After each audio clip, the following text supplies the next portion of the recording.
I'm Sharmagapriya, working as a lecturer in SNS College of Allied Health Science. Today we are going to continue a topic under pulmonology, that is hemoptysis.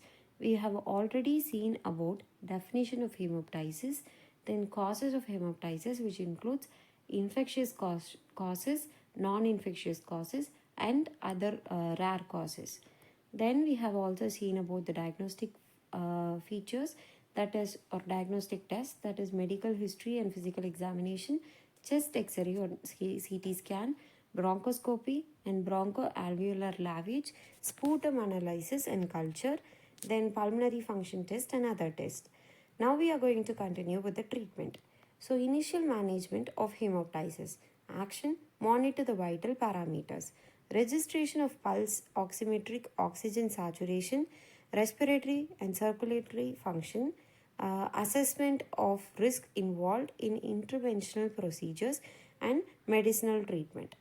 To give oxygen, purpose is to improvement of oxygenation. Place the patient with the bleeding side down. Prevention of the flow of endobronchial blood into unaffected lung segments. Sedation, calming of the patient, facilitation for diagnostic and therapeutic measures. To cooperate, ability to cooperate or communicate, ability to expectorate, and also restriction of breathing activity. In massive hemoptysis, endotracheal or, if required, unilateral endobronchial intubation can be done for the maintenance of gas exchange. Next, under treatment, we have antibiotics.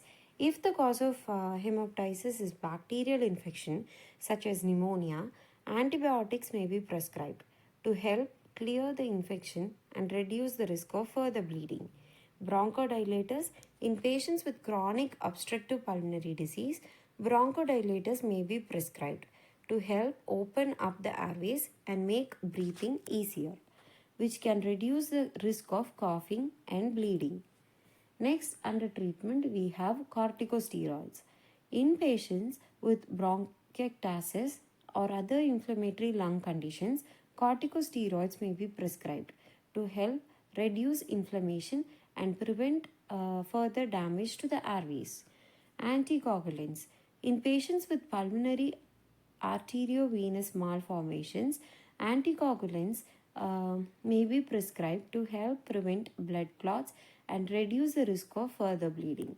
Next, under surgery, in some cases, surgery may be necessary to remove the affected tissue or blood vessel, such as in patients with bronchogenic carcinoma that are causing severe bleeding. Bronchoscopy. In patients with severe hemoptysis, bronchoscopy may be performed to identify the source of bleeding and to guide appropriate treatment strategies such as bronchial artery embolization or bronchial packing. Next, we have oxygen therapy in patients with respiratory conditions that causes shortness of breath.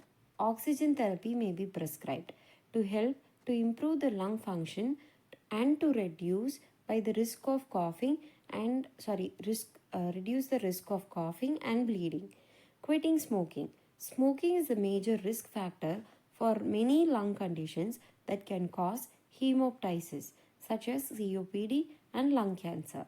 Quitting smoking can help to reduce the risk of further lung damage and prevent further episodes of hemoptysis. So next we have prevention. The main prevention are listed below: avoidance of smoking and second-hand smoke exposure, regular health checkups and screening for high-risk populations. Example: annual chest X-ray for tuberculosis screening. Prompt treatment of respiratory infections and treatment.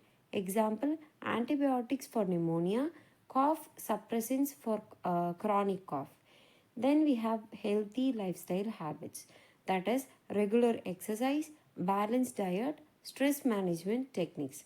So in this session, we will be having a clear-cut idea about hemoptysis, its definition, causes. Then we have seen about its signs and symptoms, diagnostic test, treatment, and prevention.